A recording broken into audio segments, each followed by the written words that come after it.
Donc nous voici arrivés à la dernière partie du cours du jour, dans laquelle nous allons parler en fait de la notion d'interface en programmation orientée objet ainsi que des classes abstraites. Nous allons notamment mettre l'accent en fait sur les différences qu'il y a entre les interfaces et les classes abstraites. Vous verrez qu'il y a des choses qui sont similaires, d'autres qui sont un tout petit peu différentes et qui s'utilisent de manière différenciée selon le cas qu'on va devoir traiter. Une interface permet d'indiquer ce que doit posséder comme méthode une classe particulière. En d'autres termes, une interface en fait signifie voilà comment notre classe va se présenter pour les autres classes qui vont implémenter ça. Et l'interface, eh bien, elle nous permet de dire, en spécifiant certaines méthodes, on dit, ben voilà, la classe, elle va posséder ces méthodes-là, donc c'est certain que vous allez pouvoir appeler ces méthodes-là. Et on donne uniquement le prototype en réalité des méthodes qui sont données. Si on regarde le petit exemple qui est là, eh bien voilà la première interface. Cette interface, elle s'introduit avec le mot-clé interface qui est donné là. Un animal, en fait, va posséder une méthode eat, une méthode move et une méthode breathe. Tous les animaux vont avoir ces méthodes-là, mais on ne dit pas encore comment les animaux doivent implémenter ces méthodes. Voilà ce que fait une interface.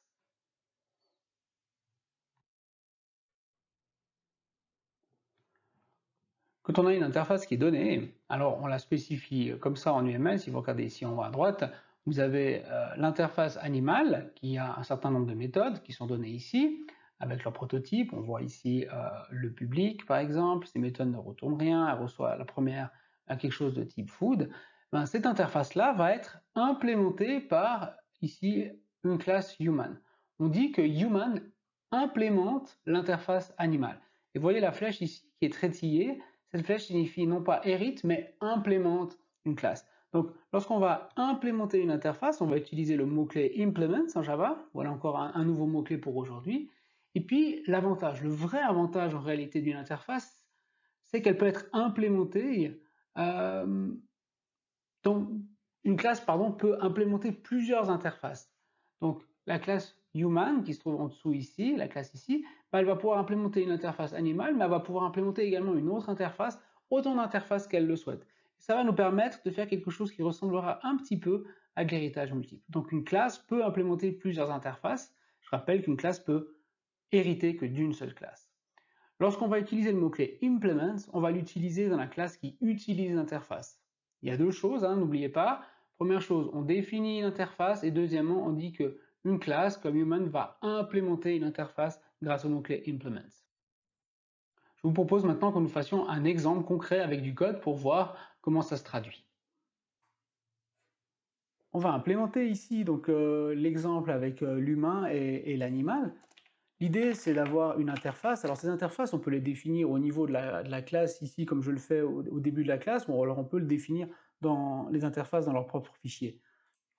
L'important, c'est qu'on définisse en fait une interface, comme ici par exemple animal, en mettant eh bien, les différentes méthodes que l'animal, tous les animaux, on peut voir ça comme ça, que tous les animaux vont devoir implémenter. Donc, tous les animaux vont devoir être capables de manger quelque chose, se déplacer et respirer. Alors ici, j'ai mis dans la définition le type food, qui n'existe pas pour l'instant. Je peux en définir un très simplement, en faisant quelque chose comme ça. Voilà. La classe food. Et puis, ben, on a maintenant l'interface et on peut déclarer maintenant des classes qui vont implémenter les interfaces. Alors, la classe humain, eh bien, elle va devoir implémenter implements animal. Voilà comment une classe implémente une interface particulière. Et maintenant, eh bien, si on regarde ce que le compilateur me dit, le compilateur va me dire ici, attention, vous devez implémenter des méthodes parce que vous n'avez pas encore implémenté. En effet, maintenant j'ai dit que ben, mon humain, si j'en crée un, voilà, eh bien, mon humain, il doit être capable d'appeler les méthodes eat, breathe, et puis normalement encore move, voilà, qui se trouve ici, parce que c'est un animal. Donc ici, il faut que j'implémente ces différentes méthodes. Alors je vais implémenter les méthodes Alors, je peux les implémenter ou à la main, comme j'ai fait là, comme ça, ou alors je peux faire, oups, pardon, j'ai fait une fausse manipulation, ou alors je peux faire CTRL espace, et puis Eclipse me propose d'implémenter la méthode. Vous voyez qu'il rajoute ici l'annotation, c'est une bonne idée de mettre ces annotations, pour dire qu'on est en train de surcharger une méthode qui existe déjà dans l'interface ici. Alors, que fait un humain lorsqu'il respire? On ne va pas trop compliquer la vie, ici on va faire un exemple, on va dire voilà, j'inspire, j'expire. Pour le déplacement, on va faire quelque chose de semblable, on va simplement afficher un petit texte, I move here and there. Et puis pour manger, on va être un peu plus inspiré là, on va écrire quelque chose comme I am eating, et puis on va écrire le nom de ce qu'on mange, x.name. Et on n'est pas trop difficile, donc on dit que c'est bon. C'est bon. Donc le x ici, c'est un food. Food, c'est ce qui est défini là-haut. À l'intérieur d'un food, j'ai un nom, donc je peux faire x.name. Et donc maintenant, eh bien, je peux dire que mon humain, eh bien, il mange I am eating a sausage. Si j'exécute mon code, eh bien... Ah, pardon, il faut faire ici...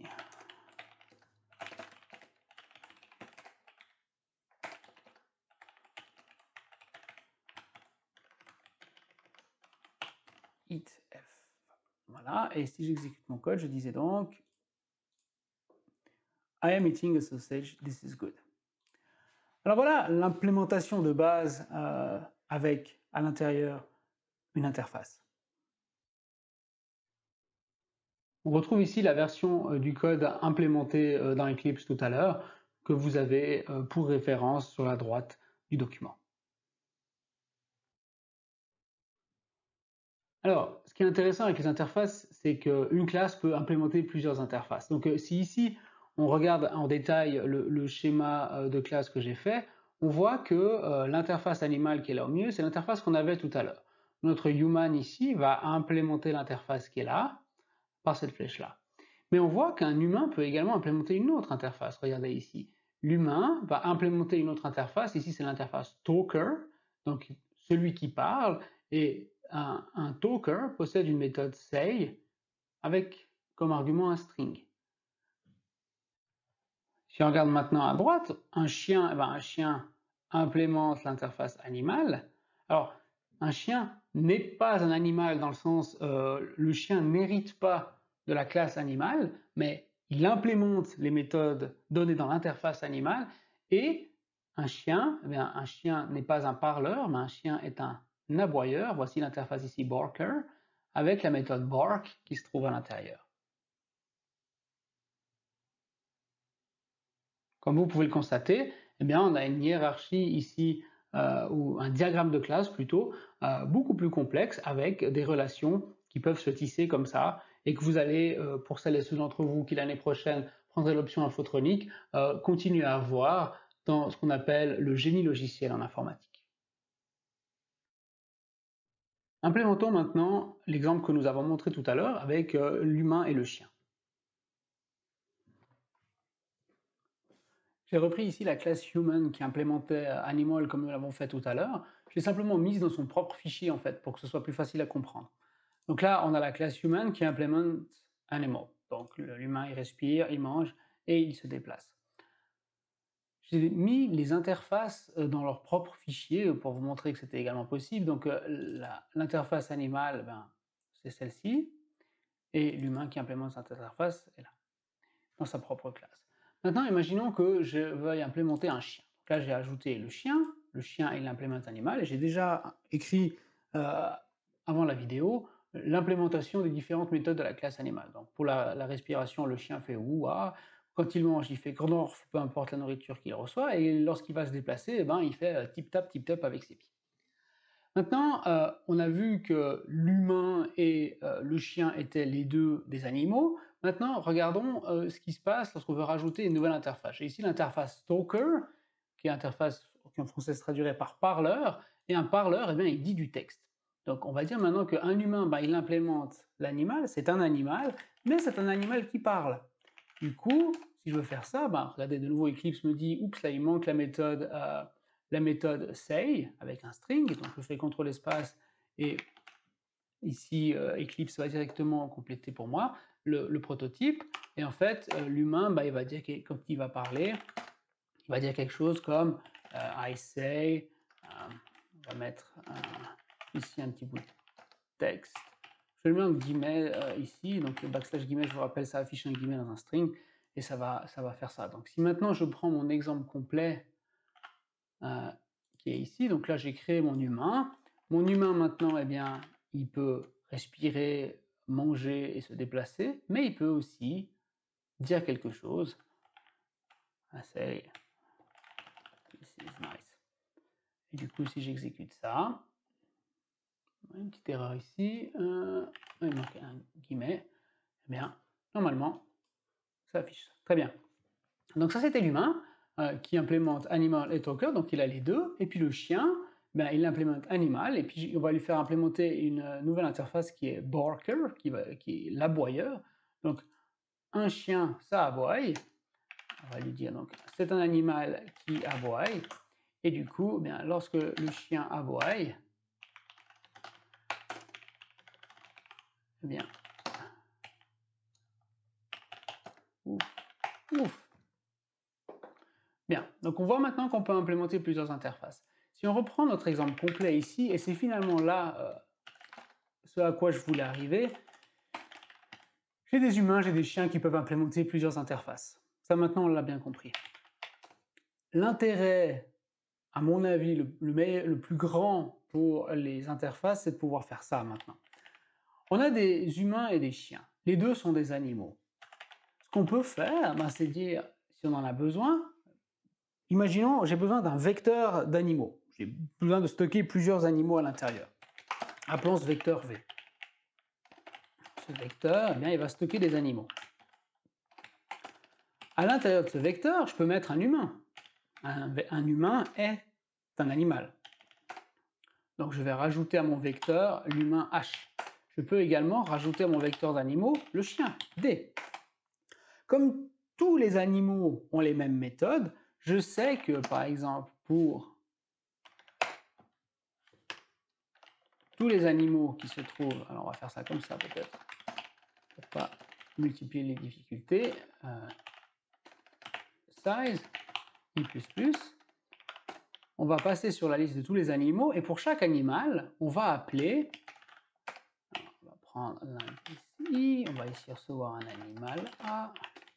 Donc je vais passer sur la liste de tous les animaux que j'ai mis dans mon vecteur ici, et tous les animaux, eh ben, ils peuvent respirer, ils peuvent manger, ils peuvent se déplacer. Regardez, on va faire manger à tous les animaux ici qui sont dans ma liste, c'est-à-dire l'humain et le chien. Peut-être on va leur donner ici un petit nom comme ça.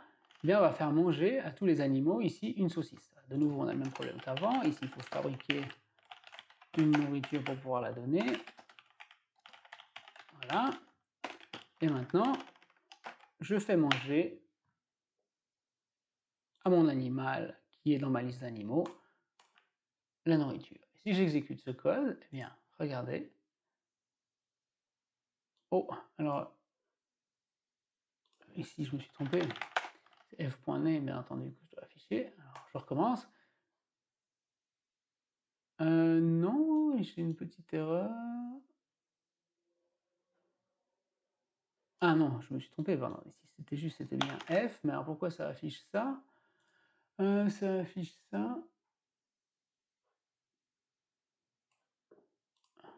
C'est dans mon humain que ça affiche pas juste, donc... Ah, c'est ici qu'il manque le name. J'ai recopié, j'ai pas fait attention. I am eating le nom de la nourriture, pas la nourriture lui-même, sinon c'est le toString du food qui va être affiché.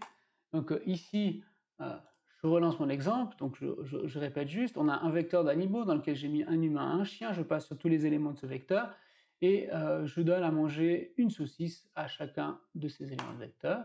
Et là, lorsqu'on a un humain, il mange une saucisse, c'est bon, et lorsque c'est un chien, il va dire Knorfel. Donc là, en fait, ce qu'on a appliqué, c'est ce qui s'appelle du polymorphisme, vous en saurez plus l'année prochaine, et puis eh bien, ce polymorphisme-là nous permet de traiter indifféremment tous les classes qui vont implémenter une interface donnée, ici l'interface animale, et ça va nous servir pour faire des interfaces graphiques, comme nous allons le voir la semaine prochaine. Donc ici, on va reprendre tout simplement les exemples qu'on a commentés dans Eclipse.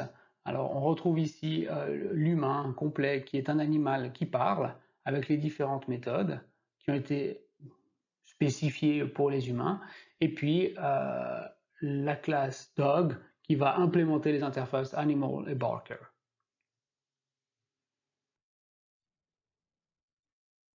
Parlons maintenant des classes abstraites.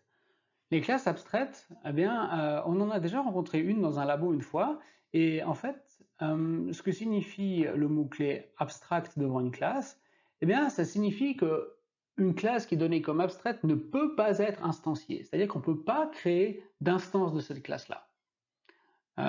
Une classe abstraite peut avoir des attributs, elle peut avoir des méthodes qui sont déclarées comme abstraites, dans ce cas-là on appelle ça des méthodes abstraites, pardon, et elle peut également avoir des méthodes qui sont implémentées.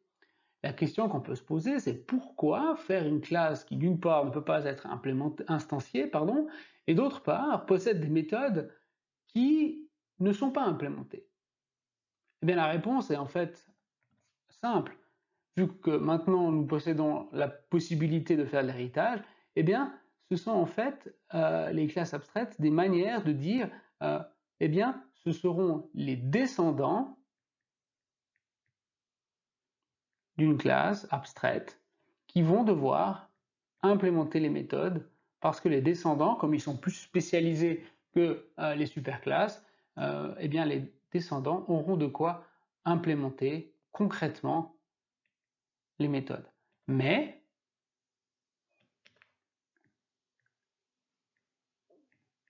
cela va nous permettre de faire des abstractions très intéressantes comme vous allez le voir maintenant. Regardons l'exemple qui est devant nous. Nous avons ici une classe abstraite. Alors comment est-ce qu'on sait que cette classe est abstraite? Eh bien, le nom de la classe ici est donné en italique. Lorsque le nom est donné en italique, cela signifie que c'est une classe qui est déclarée comme étant abstracte. De la même manière, la méthode qui est ici, getSurface, est également abstraite. Alors, que nous apprend cette classe ici? Eh bien, cette classe, c'est la classe shape. Cette classe shape, qui signifie forme en anglais, possède un centre. Toutes les formes, peu importe lesquelles on considère, elles possèdent un centre. Et puis, toutes les formes possèdent une surface également. Maintenant, si toutes les formes possèdent une surface, on ne calcule pas la surface de toutes les formes de la même manière.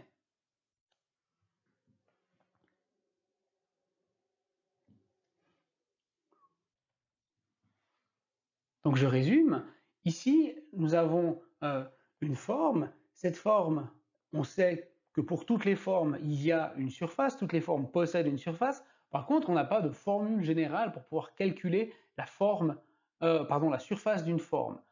Du coup, on délègue aux formes concrètes le travail de redonner la surface qu'elles ont. Donc un cercle va pouvoir donner sa surface, un rectangle va pouvoir donner sa surface et un triangle aussi.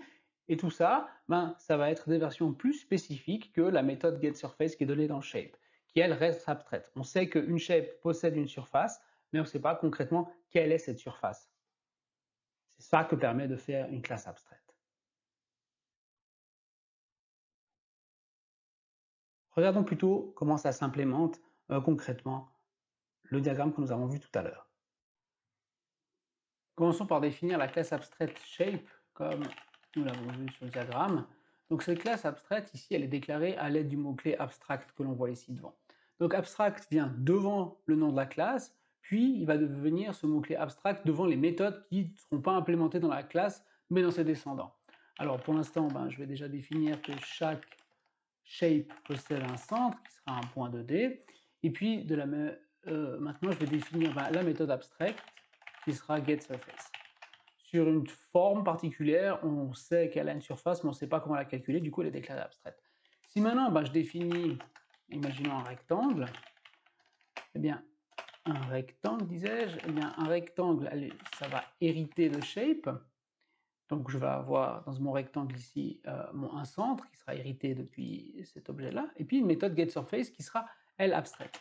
Alors je peux la redéfinir, cette méthode getSurface ici, et puis je peux dire que lorsque j'ai un rectangle, eh bien, ce qu'il me faut, encore dans un rectangle, c'est définir des nouveaux attributs. Donc vous voyez ici, je vais devoir définir des attributs en plus dans un rectangle. Donc un rectangle, c'est une forme qui possède une largeur et une hauteur, et dont la surface, ce sera en fait la largeur fois la hauteur. De la même manière, eh bien, si je dois définir un cercle, je l'ai déjà fait ici, je vais le recopier comme ça, eh bien, un cercle, ça étanché avec un rayon, et la surface du cercle, ce sera pi fois le rayon au carré. Terminons avec la classe triangle qui était donnée également. Eh bien, un triangle, ce sera une shape qui aura une base et une hauteur, déclarée comme publique. Et puis, ici, j'ai également défini un constructeur pour le triangle. Peut-être qu'on peut aussi définir un constructeur pour le rectangle, ce serait une bonne idée. Voilà, on fait ici un constructeur, WAW, avec ici et pour le cercle également, peut-être un constructeur.